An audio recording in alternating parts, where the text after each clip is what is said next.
నమస్కారం అండి. ఈరోజు టాపిక్ వచ్చేసి టైఫాయిడ్ ఫీవర్. టైఫాయిడ్ ఫీవర్ అనేది ఒక బ్యాక్టీరియల్ ఫీవర్. ఇది సాల్మొనెల్లా టైఫీ అనే బ్యాక్టీరియా ద్వారా వస్తుంది.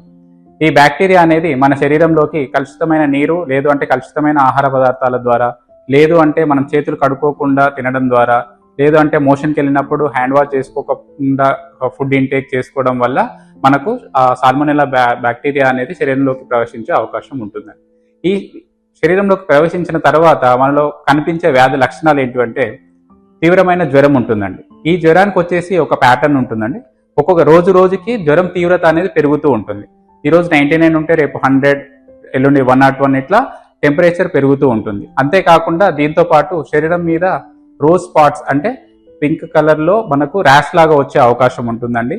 దాని తర్వాత తీవ్రమైన కడుపు నొప్పి ఉండడము, విరేచనాలు అవ్వడము, లేదు అంటే మోషన్ రాకుండా కాన్స్టిపేషన్ ఉండడం కానీ ఉండే అవకాశం ఉంటుంది. ఇది కాకుండా కీళ్ళ నొప్పులు కానీ, కండరాల నొప్పులు కానీ, వికారంగా ఉండడం కానీ ఈ వ్యాధి లక్షణాలు. Thank you.